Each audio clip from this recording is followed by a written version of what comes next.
Hello, John aka Chicken Fillets here, and welcome to another episode of what I've been playing, the new series. Well, basically I tell you what I've been playing every month. So, what we're going to do with this, we'll do this in a one-shot, one-take format to have the usual Chicken Fillets chaos. You seem to like to have the chaos here, so yeah.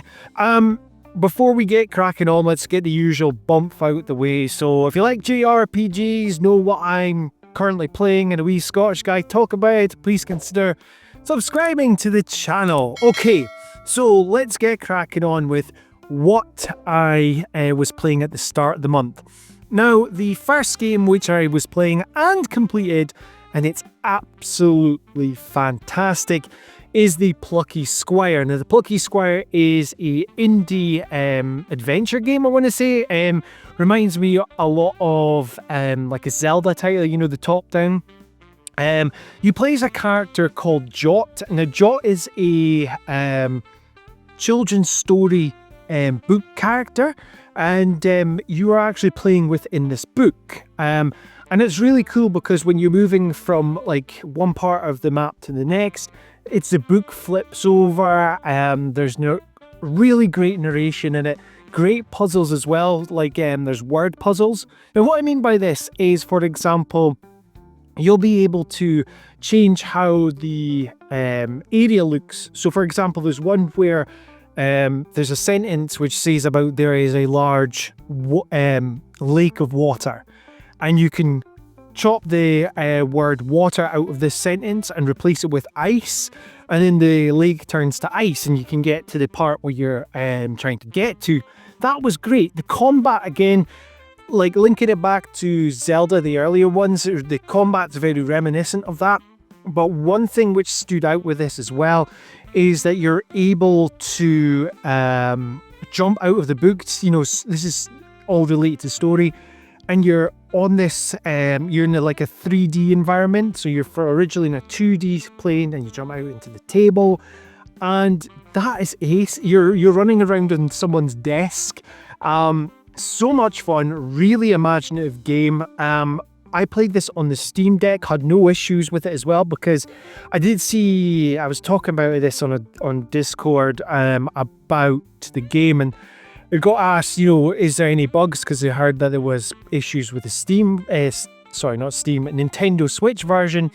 But I played it on Steam Deck and I didn't really have any issues with it. There was one or two times it slowed down, but you know what?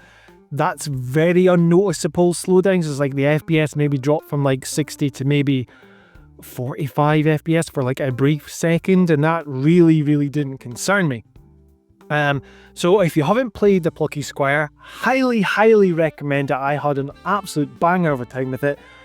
You can complete it within 10 to 12 hours. Yeah, pick it up. So the usual problem I have when I actually complete a game is the fact that I don't know what game to settle on. Now this month, it took a while to settle on a brand new game.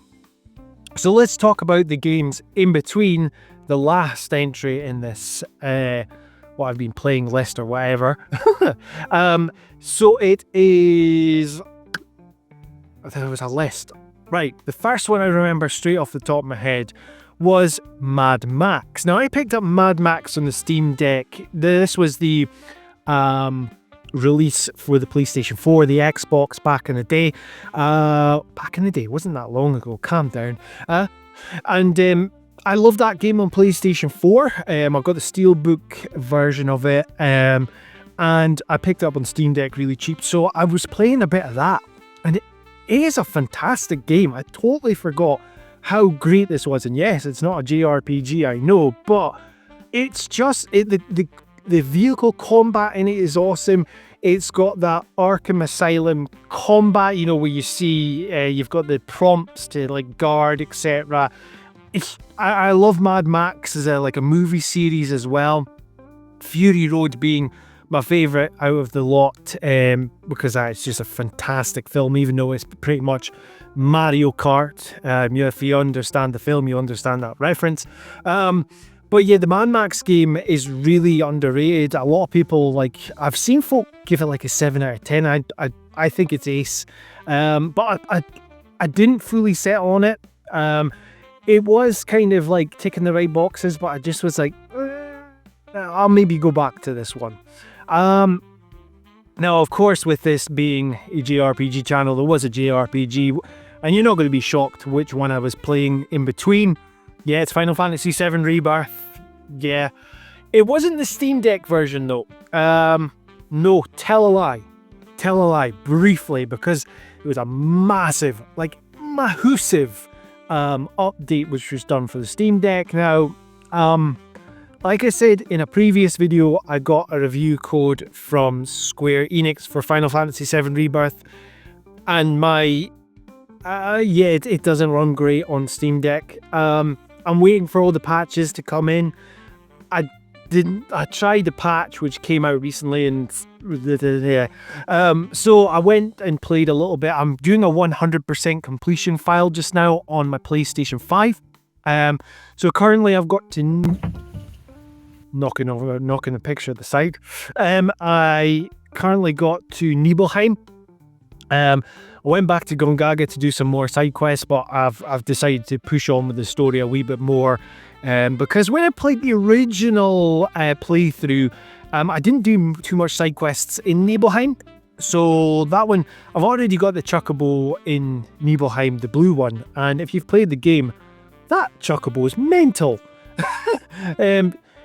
You can use the power of water, and it's like water jets coming out of its foot. As you do. So then there is Super Mario Odyssey. Now, Super Mario Odyssey gets played quite a bit in the house. I play this with my little boy. I just put it on, I let him have a wee go on it. Because he likes Super Mario as well. We often have the Super Mario film on. I've got a file where we just mess about with in different areas. I think the last area we were in was the beach one. I can't remember the name, but there's like the big ocean and then the beach, and yeah. We play different lands like from time to time. What else? Spark the Electric Jester reappears in this series once again.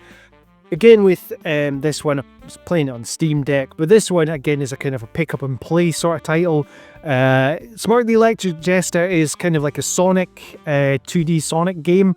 The first one, anyway, it's really good. I'm just doing level by time, level at a time. It is a really good game. Again, like I mentioned the last time we talked about Spark the Electric Jester, I just don't ever want to pause it on the Steam Deck because it just flashes so intensely. You're like, ah! Yeah. So, let me think. Was that all the games I played in between? Yes. Yes, it was. So, this comes up to my main choice. Now, you're probably gathering from the thumbnail as well, and the hat, what I've been playing recently. Yes, Mass Effect. Currently, I was started off playing Mass Effect 1. I should say I'm playing the Legendary Edition. I'm playing it on the Steam Deck at the moment. I was playing a bit of 1. Then I remembered it was Mass Effect 1.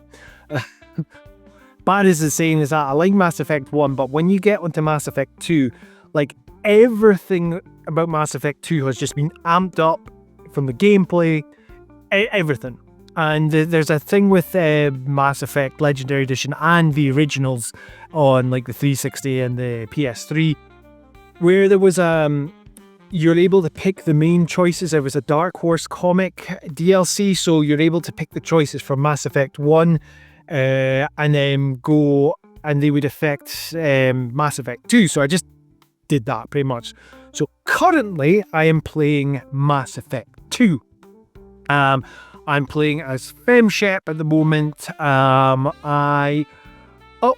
till just now, I have just done the mission where you go into the collector ship for the first time. I have still recruiting people at the moment because I've been doing more of the loyalty missions more than anything. I've just recruited Tali. I've still got to recruit Thane. Still got to go collect. Who's the other person? Thane. Legion. Still need to get Legion. I just forgot. I say I forgot because I've got a Mass Effect poster in my room. Mass Effect is a fantastic series, which I just forgot how much I actually love that series. Especially when, before I really got back into JRPGs, Mass Effect was the title which I kept on replaying over and over. Even Mrs. Phillips would say to me quite often, you know, since I started this YouTube channel, is, you haven't played Mass Effect in a while. And I because I've now got this on a handheld device, it's just so good, and I still don't understand why it never got like a Nintendo Switch release. I could see it getting a Nintendo Switch 2 release. Honestly, it's great handheld. And with the Legendary Edition as well, you know, you've got your XP sort of boost. There's like little bits and pieces which have been changed for the better. It's got all the DLC. So I do actually have a game plan of what's going to be happening the next 2 games anyway. Because once I complete Mass Effect 2, I'm going on to Mass Effect 3, as you could probably gather. But afterwards, I am wanting to play Mass Effect Andromeda. Now, Mass Effect Andromeda doesn't have a great reputation, but I really enjoy Mass Effect Andromeda. I think it's a great game. I'm easily pleased. So I'm looking forward to going through this journey. It's like first time in a good while that I've been excited for like going on to the next game and then planning ahead what the next game's going to be. It's quite rare that happens nowadays. Usually I get like hyper focused on one game and then I finish it and go, what am I going to play now? So you could probably guess which way next month what I've been playing is going to go. Like, unless I complete the third one and Andromeda pretty quickly. Yeah. So anyway, those are the games which I've been playing this month.